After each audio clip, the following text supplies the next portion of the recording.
بسم الله الرحمن الرحيم كيف تكفرون بالله وكنتم أمواتا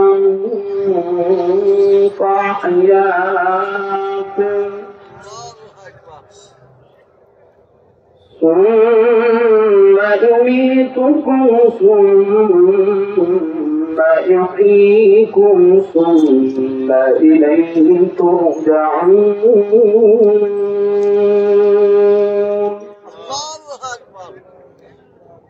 وقال النبي صلى الله عليه وسلم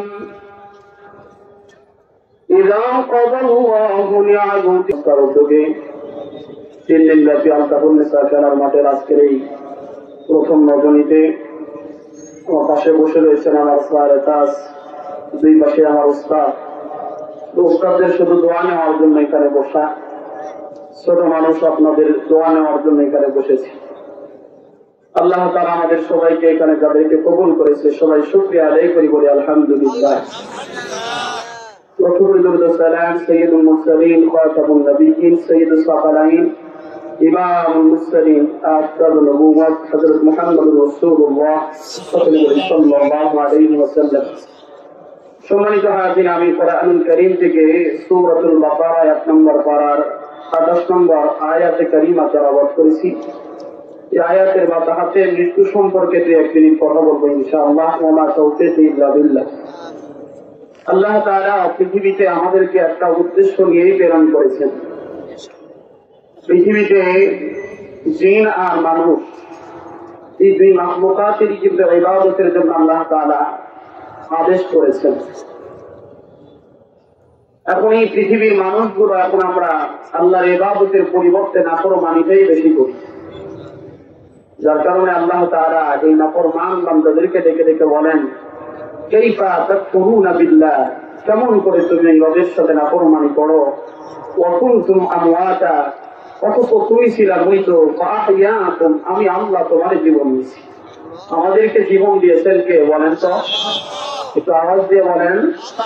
আল্লাহ রাব্বুল আলামিন সূরাতুল মুলকের 2 নম্বর আয়াতের ভিতরে বলেছেন, الذي خلق الموت والحياة ليبلوكم أيكم أحسن عملا وهو العزيز الغفور.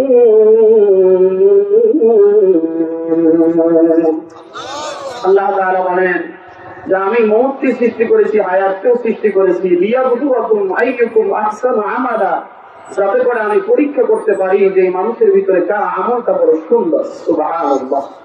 আল্লাহ তাআলা আমাদেরকে বানাইছেন একটা উদ্দেশ্য নিয়ে, অনর্থককে বানাইছে আমাদেরকে।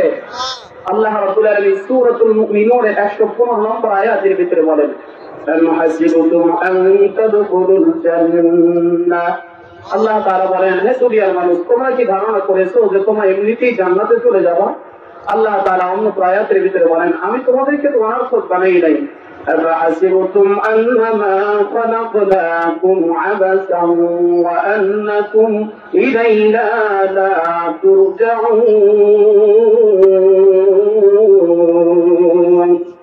আল্লাহ তাআলা বলেন, তোমরা কি এটা ধারণা করেছো যে আমি আল্লাহ তাআলা তোমাদেরকে অনর্থক বানাইছি? আল্লাহ বলে, না, তোমাদেরকে অনর্থক বানাই নাই, বরং তোমাদের সবাইকে কিন্তু আমার কাছে ফিরে আসাই লাগবে।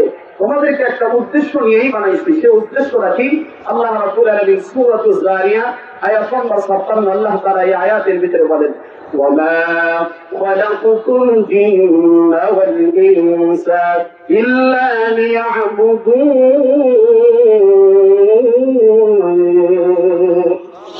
আল্লাহ রাব্বুল আলামিন বলেন, ওয়ামা খালাকুতুল জিন্না ওয়াল ইনসা ইল্লা লিয়াবুদুন, একমাত্র আমি মানুষ জাতিকে আর জিন জাতিকে বানাইছি আমার ইবাদতের জন্য, আমার গোলামি করার জন্য। জোরে বলেন সুবহানাল্লাহ। কার ইবাদতের জন্য? আর একটু জোরে বলেন না কা? কোন মানুষের ইবাদত করার জন্য না, কোন ব্যক্তির পূজা করার জন্য না, গাছের পূজা, মাছের পূজা, আমিনের পূজা করার জন্য আল্লাহ তাআলা বানাই নাই। আল্লাহ তাআলা বলেন আমি একমাত্র আমার ইবাদতের জন্য বানাইছি। কিন্তু আসলেই কি আমরা সঠিকভাবে তার ইবাদতটা করি? একটু বলেন। আল্লাহ তাআলার ইবাদত করার জন্য আল্লাহ তাআলা বানিয়েছিল, কিন্তু আমরা তার ইবাদত করি না, আমরা তার নাফরমানির ভিতরে লিপ্ত হয়ে গেছি। অথচ আল্লাহ রাব্বুল আলামিন বলেন বান্দারে তুমি কি ধারণা করেছো যে তুমি একদিন কিছুই ছিল না, তোমার কোনো নামও ছিল না, তোমার কোনো গন্ধ ছিল না। আজ থেকে 100 বছর আগে আমি আব্দুল্লাহ ওয়াসির পরি কোনো নাম ছিল না। আজ থেকে 200 বছর আগে এখানে যারা বসে রয়েছেন আপনাদের কোনো নাম ছিল না।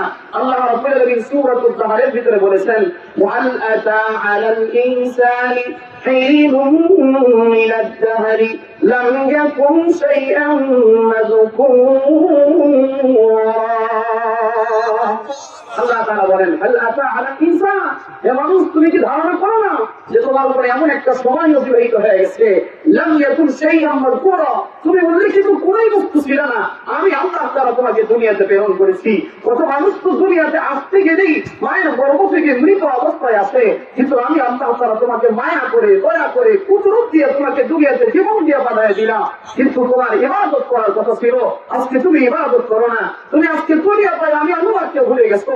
অথচ একটা বার তোমার চিন্তা করা দরকার ছিল এই দুনিয়াটা কিন্তু ক্ষণস্থায়ী, এই দুনিয়াতে চিরদিন তুমি থাকতে পারবা না, এই দুনিয়া চাউরে জায়গা যায় না, এই দুনিয়া থেকে তোমাকে একদিন না একদিন বিদায় নিয়ে চলে যেতেই।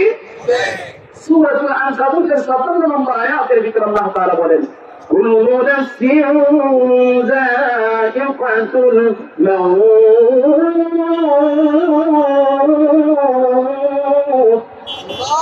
ثم إلينا ترجعون। আল্লাহ রাব্বুল আলামিন লেখা বলেন পৃথিবীর প্রত্যেকটা মানুষকে মৃত্যুর আস্বাদন করতে হবে, প্রত্যেকটা মানুষকে কবরের বাড়িতে যেতে হবে। মৌত কাসিম কুল্লু নাসিন সারবু, মৌত কাসিম কুল্লু নাসিন সারবু, কবর বাইতিন কুল্লু নাসিন দাখিলু ওয়া আলবিজানা কালবিজানা যারা কয়াতিন হাই চল মুসাফির সফকা রাস্তা বহুত দূর হাই। কবি কত সুন্দর করে বলেছে কবরের ভিতরে তোমাকে একদিন না একদিন চলে যেতেই হবে। মৌত কাসিম কুল্লু নাসিন সারবু, মৃত্যুর পেয়ালা সবাইকে পান করতে হবে, ওই কবরের বাড়িতে তোমাকে চলে যেতেই হবে। কেউ দুনিয়াতে থাকতে পারবে না। ও আলকা বন্যা খেলার আমাদের মুসলমানেরা আপনারা একটু আওয়াজ দিয়ে বলেন তো আমরা কেউ কি থাকতে পারবো? ধরে বলেন না পারবো, আমরা কেউ থাকতে পারবো না। একমাত্র থাকবেন তিনি হলেন কে? আল্লাহ রাব্বুল আলামিন থাকবেন। আল্লাহ তাআলা সূরাতুর রহমানের ভিতরে লিখে লিখে বলেন কুল্লু মান আলাইহা ফান ويبقى وجه ربك ذو الجلال والإكرام। पहाड़े पर जाएगी जमीन पर जलजला होगा, पहाड़े पर जाएगी जमीन पर जलजला होगा, मोहम्मद वक्त पर होगी आजाद पर खुदा होगा, मोहम्मद वक्त पर होगी आजाद पर खुदा होगा। এই জন্য দুনিয়ার মুসলমান আপনাদেরকে সর্বশেষ একটা মেসেজ দিয়ে যায়, আমরা কেউ দুনিয়াতে থাকতে পারবো না, সবাইকে বিদায় নিয়ে চলে যেতে হবে। এজন্য আসেন আমলের জিন্দেগি গঠন করার চেষ্টা করি। আল্লাহ তাআলা আমাদের সবাইকে আমলওয়ালা বানিয়ে আল্লাহ যেন কবরের জিন্দেগিতে আমাদেরকে ডাক দেয়, সবাইকে পাক্কা মুসলমান বানিয়ে ইমানদার বানিয়ে আল্লাহ তাআলা যেন আমাদের কবরের জিন্দেগিতে যাওয়ার তৌফিক দান করেন। মুক্তাদার সময় উস্তাদদের সামনে নিয়ে কথা বলেছি। আসলে উস্তাদরা পাশে থাকলে কতটুকু নার্ভাস ফিল হয় এটা আপনারা জানেন। তারপরেও যতটুকু কথা বলেছি আমলের নিয়তে বলেছি, দোয়া নেওয়ার নিয়তে বলেছি। আল্লাহ তাআলা আমার উস্তাদদের হায়াতের ভিতর বারাকা দান করেন বলেন আমিন। ইসলামী প্রোগ্রামকে আল্লাহ তাআলা কবুল করেন। ওয়া আখিরু দাওয়ানা আলহামদুলিল্লাহি রাব্বিল আলামিন। আসসালামু আলাইকুম ওয়া রাহমাতুল্লাহ।